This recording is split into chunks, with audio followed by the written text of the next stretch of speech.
ময়নাতদন্ত শেষে সন্ধ্যা নাগাদ দেশে পাঠানো হতে পারে কলকাতায় অগ্নিকাণ্ডে নিহত 7 বাংলাদেশের মরদেহ। চিকিৎসা চলছে আহত 6 জনের।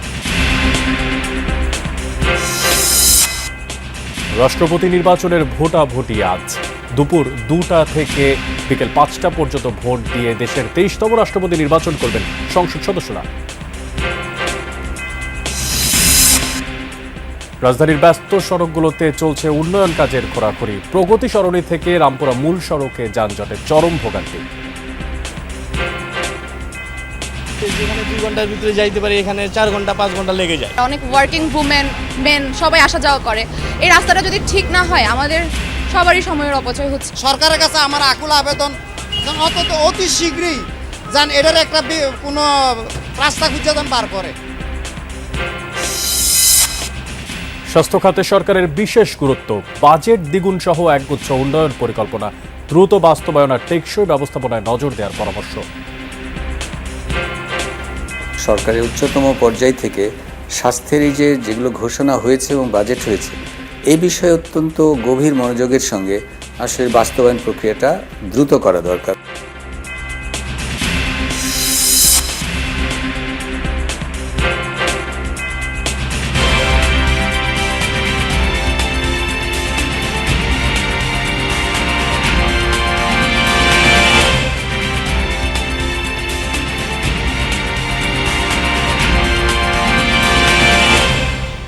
সবাইকে আমন্ত্রণ জানাচ্ছি যমুনা নিউজে। আপনাদের সাথে আছে আমি মশিউর অনেক। এতক্ষণ শিরোনাম দেখছিলেন, এবার বিস্তারিত। কলকাতার হোটেলে অগ্নিকাণ্ডে নিহতদের মধ্যে 7 জন বাংলাদেশি বলে নিশ্চিত হওয়া গেছে। তাদের পরিচয় প্রকাশ করেছে কলকাতা পুলিশ। সন্ধ্যার মধ্যে ময়নাতদন্ত শেষ হলে নিহতদের মরদেহ বাংলাদেশে ফেরত পাঠানোর প্রক্রিয়া শুরুর সম্ভাবনা রয়েছে। বুধবার নিউ মার্কেট এলাকায় একটি আবাসিক হোটেলের ওই দুর্ঘটনায় প্রাণ হারান মোট 9 জন। নিহত বাংলাদেশিরা হলেন 2.5 বছর বয়সী স্বর্ণশীর্ষ দত্ত, তার বাবা 39 বছর বয়সী দেবাশিস দত্ত বা 27 বছর বয়সী আফসানা শারমিন ও নানা 74 বছর বয়সী বাহাদুর আলী বিশ্বাস। একই পরিবারের এই 4 সদস্যের বাড়ি কুষ্টিয়া। বাকি 3 বাংলাদেশি হলেন সাভারের 37 বছর বয়সী আহমেদ বাবু, সাতক্ষীরার রেবতী সরকার ও SM আলিমুজ্জামান। নিহত বাকি 2 জন ভারতীয়। হাসপাতালে চিকিৎসাধীন 15 জনের মধ্যেও আছেন 6 জন বাংলাদেশি। এতে প্রাণহানির জন্য অব্যবস্থাপনাকে দায়ী করছে পশ্চিমবঙ্গের রাজ্য সরকার। কলকাতায় অগ্নিকাণ্ডে নিহত 7 বাংলাদেশের মধ্যে 2 জন সাতক্ষীরার কালীগঞ্জ উপজেলার বাসিন্দা। তারা হলেন আলিমুজ্জামান সাজু ও রেবতী সরকার। তাদের মৃত্যুর খবরে এলাকায় শোকের ছায়া নেমে এসেছে। স্বজনরা জানান 5-6 দিন আগে চিকিৎসার জন্য ভারতে গিয়েছিলেন সাজু। আজ তার দেশে ফেরার কথা ছিল। তিনি পেশায় মাছের ঘের ব্যবসায়ী। দ্রুত মরদেহ দেশে ফিরিয়ে আনতে সরকারের হস্তক্ষেপ চান সাজুর পরিবারের সদস্যরা। এদিকে রেবতী সরকারও চিকিৎসার জন্য ভারতে গিয়েছিলেন বলে জানান পরিবারের সদস্যরা। বুধবার গভীর রাতে মির্জা গালিব স্ট্রিটের হোটেল শিখা ইনের আগুনে পুড়ে ছাই হয়ে যায়। দম বন্ধ আর প্রাণ হারান তারা। আর নিহত বাকি 5 জনের মধ্যে 4 জন কুষ্টিয়া ও 1 জন সাভারে। বাংলাদেশের প্রথম 5D AI ইনভার্টার যুক্ত সর্বোচ্চ বিদ্যুৎ সাশ্রয়ী যমুনা এয়ার কন্ডিশনার। রাষ্ট্রপতি নির্বাচনের ভোট গ্রহণ আজ দুপুর 2টা থেকে বিকেল 5টা পর্যন্ত জাতীয় সংসদ ভবনে ভোট দেবেন সংসদ সদস্যরা। নির্বাচিত করবেন দেশের 23তম রাষ্ট্রপতি। এই ভোট যুদ্ধে মুখোমুখি হচ্ছেন বিএনপির প্রার্থী মির্জা ফখরুল ইসলাম আলমগীর ও 11 দলীয় ঐক্য জোটের প্রার্থী অলি আহমেদ। ভোট গ্রহণের জন্য সংসদ কক্ষে 3টি স্বচ্ছ ব্যালট বাক্স রাখার ব্যবস্থা করা হবে। সংসদ সদস্যরা নির্ধারিত পদ্ধতিতে ভোট দিয়ে ব্যালট বাক্সে ব্যালট জমা দেবেন। আর ভোট শেষে সংসদ কক্ষেই ব্যালট গণনা হবে। গণনা শেষে নির্বাচনী কর্তা ও প্রধান নির্বাচন কমিশনার AMM নাসির উদ্দিন ফল ঘোষণা করবেন। পরে নির্বাচন কমিশন থেকে আজই গ্যাজেট প্রকাশ করা হবে। শুক্রবার সন্ধ্যায় বঙ্গভবনের দরবার হলে শপথ নেবেন নতুন রাষ্ট্রপতি। 1991 সালে সংসদীয় সরকার ব্যবস্থা পুনঃপরিবর্তনের পর ওই বছরই রাষ্ট্রপতি নির্বাচনে প্রথম ভোট হয়েছিল। পরবর্তী 7 জন রাষ্ট্রপতি বিনা প্রতিদ্বন্দ্বিতায় নির্বাচিত হন। এবার দ্বিতীয়বারের মতো সংসদ সদস্যরা রাষ্ট্রপতি নির্বাচনে ভোট দেবেন।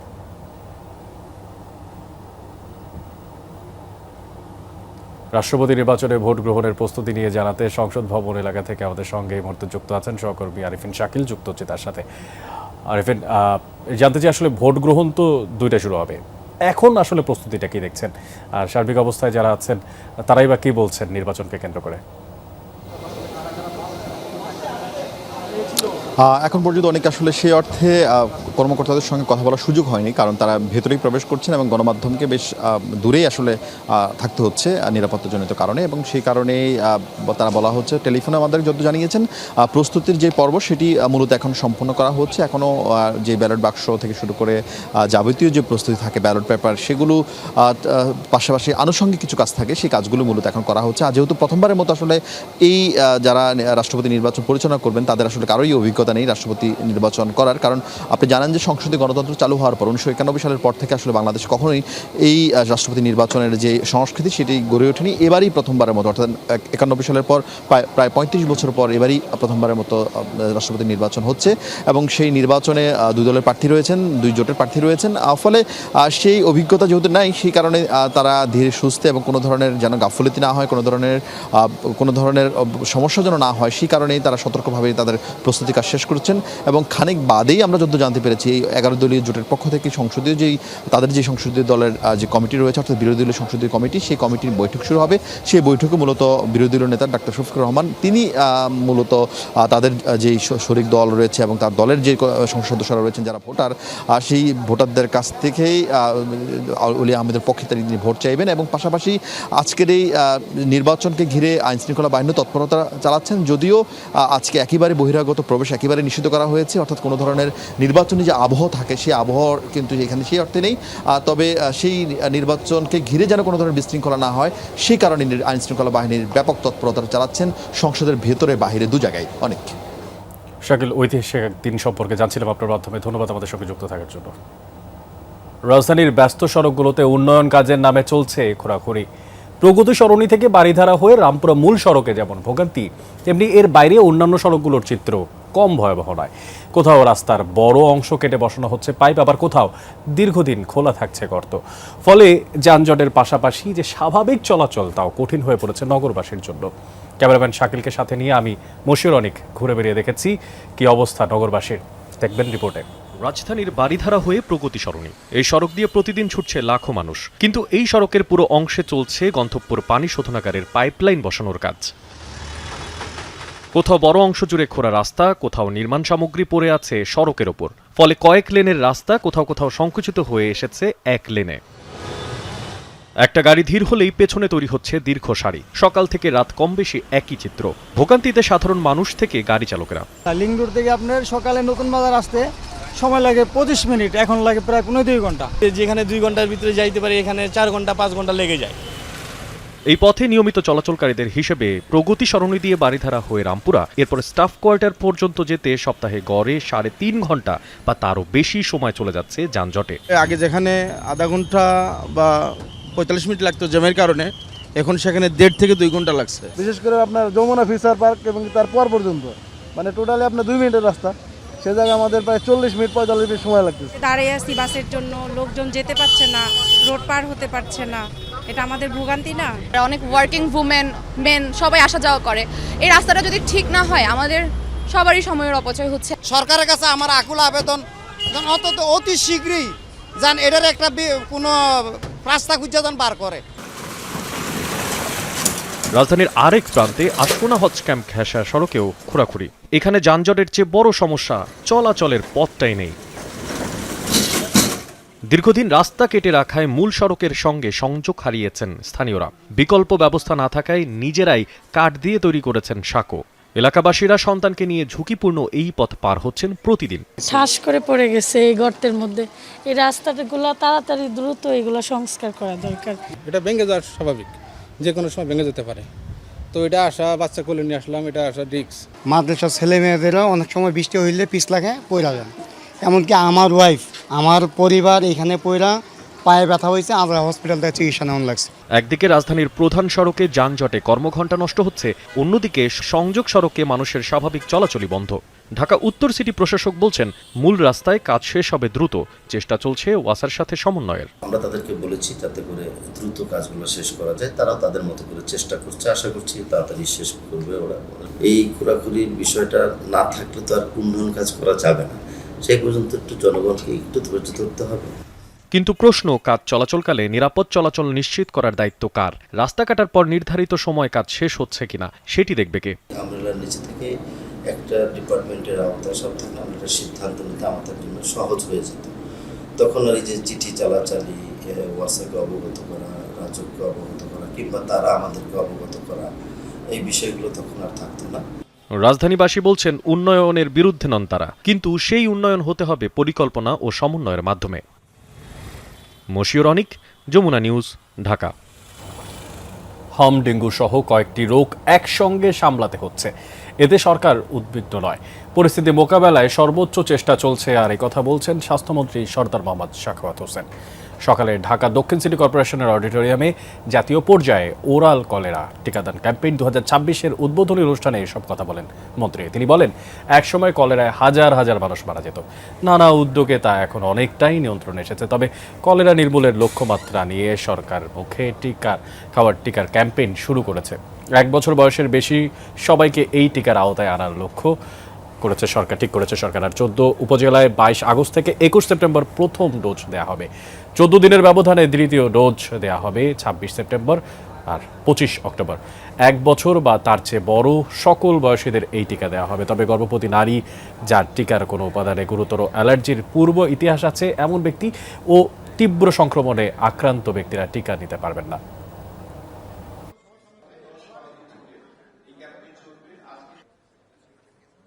তবে আমরা ওয়ারিড নাই, ইনশাল্লাহ। কলেরা আমাদের দেশে একটা বিরাট, আমাদের হাইজেনিক সিস্টেমের অভাব, অ্যাওয়ারনেসের অভাব, আমাদের ফুড হ্যাবিটের অভাব, ফুড কোয়ালিটির অভাব, বিভিন্নভাবে আমরা কিন্তু পর্যুদস্ত। তবে ইনশাল্লাহ এই সবগুলির বিরুদ্ধে আমরা জনগণকে অ্যাওয়ারনেস সৃষ্টি করতে হবে। বাজেট বরাদ্দ দ্বিগুণ, কিন্তু উন্নয়ন পরিকল্পনা আর স্বাস্থ্যকে গুরুত্বপূর্ণ খাত হিসেবে বিবেচনা করাই সরকারের প্রথম 6 মাসে এই খাতের বড় অর্জন। এছাড়া দ্রুততম সময়ে হামের টিকা সংগ্রহ, উপজেলা স্বাস্থ্য কমপ্লেক্সের শয্যা বৃদ্ধি এবং 1 লাখ জনবল নিয়োগের ঘোষণাকেও ইতিবাচক পদক্ষেপ হিসেবে ধরা যায়। তবে বাস্তবে হাসপাতালে স্বাস্থ্যসেবায় এখনও তেমন করে পরিবর্তন আসেনি। তাই পরিকল্পনা দ্রুত বাস্তবায়নের তাগিদ দিচ্ছেন বিশেষজ্ঞরা। হাসান মিসবাহ জানাচ্ছেন বিস্তারিত। দেখতে দেখতে প্রায় 55টি বছর সংকট থেকে বের হতে পারেনি দেশের স্বাস্থ্য খাত।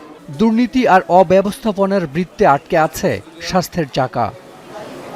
বিএনপি সরকার ক্ষমতায় এসে কিছু সিদ্ধান্ত নেয়।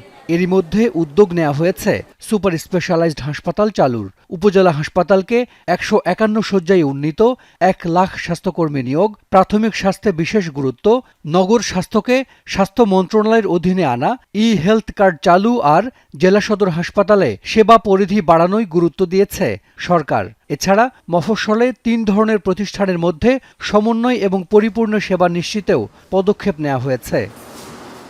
তবে এসব উদ্যোগের বাস্তবায়ন এখনও শুরু হয়নি। ফলে হাসপাতালগুলো চলছে আগের মতোই, ভোগান্তি কমেনি রোগীদের। যতটা পরিকল্পনা এবং ঘোষিত হয়েছে সেই তুলনায় কিন্তু কাজের অগ্রগতি সমতালে চলছে না। কেবলমাত্র টাকা বৃদ্ধি দিয়েই সেবার মান অর্জন করা যায় না। সেজন্য দরকার একটি বিজ্ঞান ভিত্তিক এবং দেশের মানুষের মনস্কতার সাথে সাযুজ্যপূর্ণ একটি স্বাস্থ্যসেবা পরিকল্পনা। স্বাস্থ্য খাতের সংকটের ক্ষত গভীর।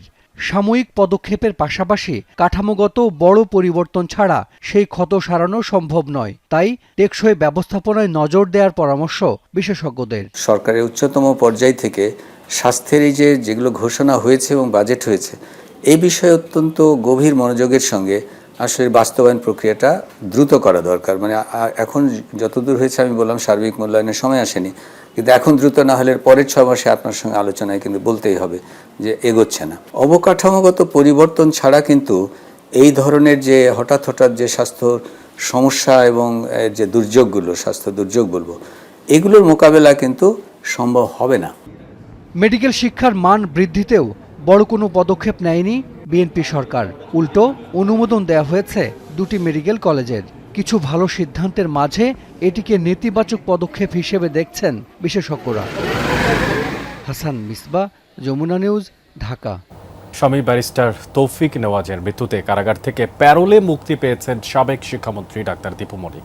মেয়ের আবেদনের প্রেক্ষিতে আজ ভোর 6টার দিকে মুন্সিগঞ্জ জেলা কারাগার থেকে 12 ঘন্টার জন্য প্যারোলে মুক্তি দেওয়া হয় তাকে। ভোরে পুলিশের নিরাপত্তায় প্রিজন ভ্যানে জেল থেকে বের হন তিনি। রওনা হন রাজধানীর ঢাকার কলাবাগানের উদ্দেশ্যে।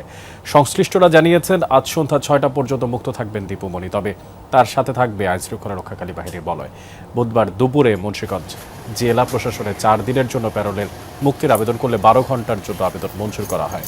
2024 সালের 19 আগস্ট বারিধারা ডিওএইচ এলাকা থেকে গ্রেফতার করা হয় দীপুমণিকে। খুলনা নগরীর লবণচড়া এলাকায় 2 ঘন্টার ব্যবধানে গুলিবিদ্ধ 2 যুবকের মরদেহ উদ্ধারের ঘটনায় এলাকায় আতঙ্ক বিরাজ করছে। আর এই ঘটনায় এখনো মামলা হয়নি, জড়িত কাউকে আটকও করতে পারেনি পুলিশ। বুধবার সন্ধ্যায় লবণচড়ার 80 বিঘা এলাকায় দুর্বৃত্তদের গুলিতে নিহত হন মঞ্জুরুল ইসলাম। আর এর মাত্র 2 ঘন্টা পর ঘটনাস্থলের 300 গজ দূরে গুলিবিদ্ধ অবস্থায় নাজমুলের মরদেহ উদ্ধার করা হয়। স্থানীয়রা জানায় মঞ্জুরুল তার বাবার সাথে নির্মাণ শ্রমিকের কাজ করতেন। নাজমুলও দিনমজুরের কাজ করতেন। স্থানীয়দের কেউ কেউ বলছেন বুধবার কেরাম খেলাকে কেন্দ্র করে গ্রামের কয়েকজনের মধ্যে বিরোধ দেখা দেয়। এর জের ধরে হত্যার ঘটনা ঘটতে পারে। 2 হত্যাকাণ্ডের কারণ অনুসন্ধান আর জড়িতদের ধরতে কাজ চালিয়ে যাচ্ছে পুলিশ।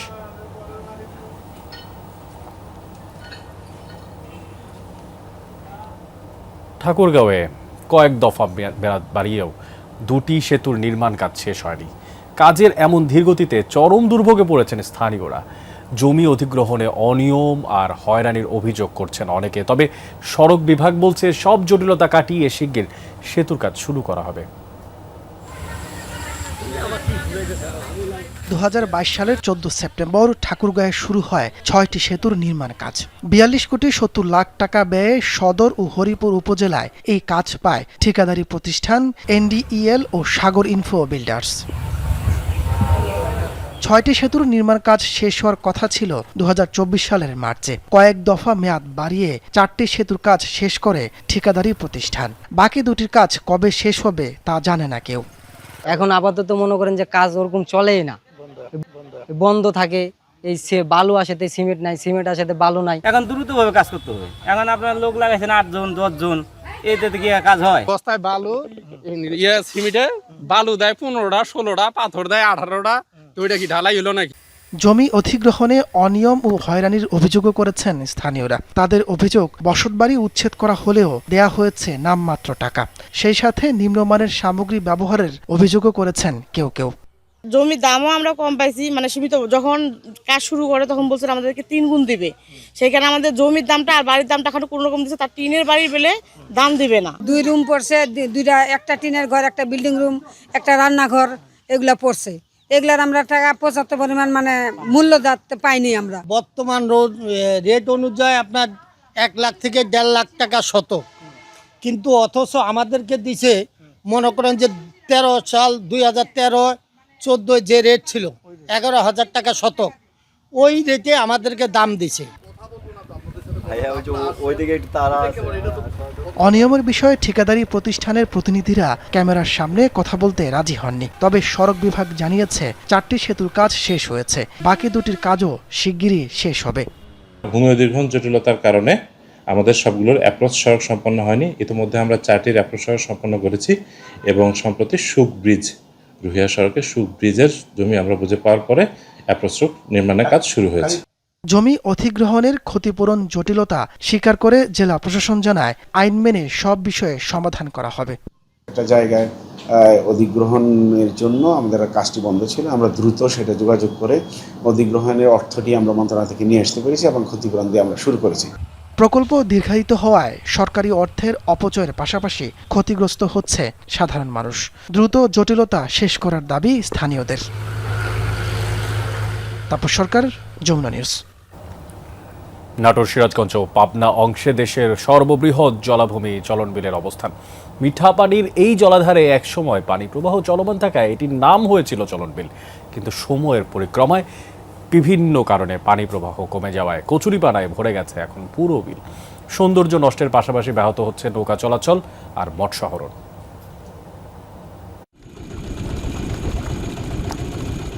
প্রকৃতির অপার সৌন্দর্যের জীবন্ত ক্যানভাস চলনবিল। যেখানে একসময় দৃষ্টিসীমা পর্যন্ত শুধু পানির দেখা মিলত। তবে বর্তমানে কচুরিপানায় ভরে গেছে পুরো বিল। নাটোরের সিংড়া, গুরুদাসপুর, সিরাজগঞ্জের তারাস, রায়গঞ্জ এবং পাবনার চাটমোহর, ভাঙ্গুড়া ও ফরিদপুর অংশে এখন এমন চিত্র। দখল, দূষণ আর অপরিকল্পিত স্থাপনার কারণে চলন বিলে পানি প্রবাহের গতি এখন একেবারেই কম। মাত্রা অতিরিক্তভাবে বাড়ছে কচুরিপানা। ব্যাহত হচ্ছে নৌকা চলাচল আর মাছ ধরার কাজ।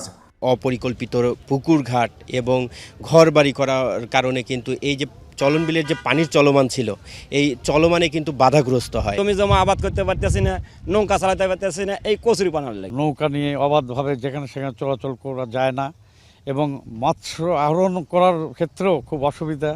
বিলের পানি নামার পর চাষাবাদের সময় কচুরিপানার স্তূপ সরাতেও বাড়তি খরচ হচ্ছে কৃষকদের। ঘাসে কচুরিপানা একবার জড়িত হয়ে গেছে, কৃষক একবারে শেষ হয়ে গেছে। মানুষজন এসে একটু ঘোরাফেরা করবে সে পরিস্থিতি নাই, হ্যাঁ, নিজেরা একটু শান্তি মতন চলবে সেই পরিস্থিতিটা নাই, একটা যে নৌকা ঢুকাবো সেই পরিস্থিতিটা নাই। নাটোর 3 আসনের সংসদ সদস্য জানান, স্থানীয় প্রযুক্তিতে তৈরি যন্ত্রের সাহায্যে কচুরিপানা সরাতে এরই মধ্যে উদ্যোগ নেওয়া হয়েছে। এটি ফলপ্রসূ হলে বৃহৎ পরিসরে বিলের কচুরিপানা মুক্ত করার উদ্যোগ নেওয়া হবে। আর কৃষি বিভাগ বলছে, কচুরিপানাকে জৈব সারে পরিণত করতে কাজ করছে তারা। কচুরিপানা দিয়ে সার এবং কিছু পরিমাণ প্রাণী খাওয়ানোর কাজে ব্যবহার করা যায়। এছাড়া কীভাবে বৃহৎ অংশের কচুরিপানাগুলো সার করা যায় সেই বিষয়টি নিয়ে আমরা চিন্তা ভাবনা করছি। কৃষকদের কথা চিন্তা করে, এলাকার মানুষকে চিন্তা করে আমি চিন্তা করছি যে প্রশাসনিকভাবে আমাদের দুর্যোগ ত্রাণ মন্ত্রণালয় থেকে বা প্রশাসন অন্য কোনো খাত থেকে সরকারি ব্যবস্থাপনা যদি আমরা করতে পারি, তাহলে আমাদের এলাকার মানুষের বা কৃষক অনেক উপকার হবে। ঐতিহ্যবাহী এ বিলের গৌরব ফিরিয়ে আনতে প্রয়োজনীয় উদ্যোগ গ্রহণ করবে সরকার, প্রত্যাশা সবার। নাজমুল হাসান, যমুনা নিউজ, নাটোর। এবার ইরানের অর্থনীতি গুঁড়িয়ে দিতে নতুন অর্থনৈতিক অভিযানের হুমকি দিলেন মার্কিন প্রেসিডেন্ট ডোনাল্ড ট্রাম্প। সামাজিক যোগাযোগ মাধ্যম ট্রুথ সোশ্যালে দেয়া এক পোস্টে ট্রাম্প বলেন, সমঝোতার সুযোগ কাজে লাগাতে ব্যর্থ হয়েছে ইরান, তাই তেহরানের বিরুদ্ধে চালানো হবে সবচেয়ে কঠোর অর্থনৈতিক অভিযান। শুধু ইরান নয়, দেশটির সঙ্গে বাণিজ্য করা অন্য দেশগুলোকে সতর্ক করেছেন ট্রাম্প। ইরানের তেল বিক্রি, অর্থ লেনদেন, জাহাজ নিবন্ধন কিংবা ভুয়া প্রতিষ্ঠানের মাধ্যমে ব্যবসা সবকিছু বন্ধের হুঁশিয়ারি দিয়েছেন তিনি। ইরানের তেল পরিবহন, নৌ পরিবহন ও আর্থিক খাতে বছরের পর বছর ধরে চলছে ব্যাপক নিষেধাজ্ঞা। গাজা উপত্যকায় ইসরায়েলি বিমান হামলায় প্রাণ হারিয়েছে অন্তত 9 জন। বুধবার একটি পুলিশ স্টেশনে এই হামলা হয়। নিহতদের মধ্যে রয়েছে বেশ কয়েকজন উচ্চপদস্থ পুলিশ কর্মকর্তা। এই সময় আহত হয়েছেন আরও 15 জন। তবে এই হামলা নিয়ে কোনো মন্তব্য করেনি ইসরায়েলি সামরিক বাহিনী। এই হামলার মাত্র 2 দিন আগে অঞ্চলটি সফর করেন মার্কিন দূত জেরেড কুশনার। তবে এই সফরে যুদ্ধ শেষ করে ডোনাল্ড ট্রাম্পের পরিকল্পনাকে এগিয়ে নিতে ব্যর্থ হয়েছে কুশনার। অক্টোবরে যুদ্ধবিরতি চুক্তি হওয়ার পর থেকে গাজায় ইসরায়েলি হামলায় নিহত হয়েছে 1200 জনেরও বেশি ফিলিস্তিনি। গাজায় 5 বছরের ফিলিস্তিনি শিশু হিন্দ রজবকে গুলি করে হত্যার কথা প্রথমবারের মতো স্বীকার করেছে ইসরায়েলি সামরিক বাহিনী। এই ইস্যুতে একই সাথে শুরু হয়েছে ফৌজদারি তদন্ত। 2024 সালের 29 জানুয়ারি গাজা সিটিতে একটি গাড়িতে হামলা করে ইসরায়েলি বাহিনী। পরিবার সহ ওই গাড়িতে আটকা পড়ে হিন্দ রজব। গুলিবিদ্ধ হয়ে গুরুতর আহত হিন্দ কয়েক ঘন্টা বেঁচে থেকে ফোনে উদ্ধারের আকুতি জানায়। তার সেই ফোন কল বিশ্বজুড়ে নাড়া দেয়। গুলির ঘটনা স্বীকার করলেও শিশু হত্যার বিষয়ে নিজেদের পক্ষে সাফাই গাইছে ইসরায়েলি বাহিনী। বিবৃতিতে IDF এর দাবি, ঘটনার দিন তাদের সেনারা নিজেদের দিকে এগিয়ে আসা একটি গাড়িতে গুলি চালায়। নিরাপত্তার খাতিরেই এমনটি করা হয়। ফিলিস্তিনিদের হত্যার ঘটনায় ইসরায়েলি সেনাদের বিরুদ্ধে তদন্ত হলেও দোষী সাব্যস্ত হওয়ার নজির খুবই কম। ব্রাজিলের দক্ষিণাঞ্চলীয় পারানা অঙ্গরাজ্যে ভয়াবহ সড়ক দুর্ঘটনায় প্রাণ হারিয়েছে অন্তত 23 জন। বুধবার ভোরে যাত্রীবাহী একটি বাসের সঙ্গে ট্রাকের মুখোমুখি সংঘর্ষে এই হতাহতের ঘটনা ঘটে। আহত হয়েছেন আরও 5 জন। পুলিশ জানিয়েছে, স্থানীয় সময় রাত 3:30টার দিকে দুর্ঘটনাটি ঘটে। প্রাথমিক তদন্তে ধারণা করা হচ্ছে, ট্রাকটি বিপরীত লেনে ঢুকে পড়ায় বাসটির সঙ্গে সংঘর্ষ হয়। নিহতদের বেশিরভাগই বাসের যাত্রী। মারা গেছেন ট্রাক চালকও। বাসটি ইম্বিতুভা পৌর স্বাস্থ্য বিভাগের। আর রোগীদের নিয়ে পারানা রাজ্যের রাজধানী কুরিতিবার বিভিন্ন হাসপাতালে যাচ্ছিল এটি। দুর্ঘটনার পর মহাসড়কটি বন্ধ রয়েছে। শোক জানিয়ে ইম্বিতুভা শহরে 2 দিনের রাষ্ট্রীয় শোক ঘোষণা করা হয়েছে।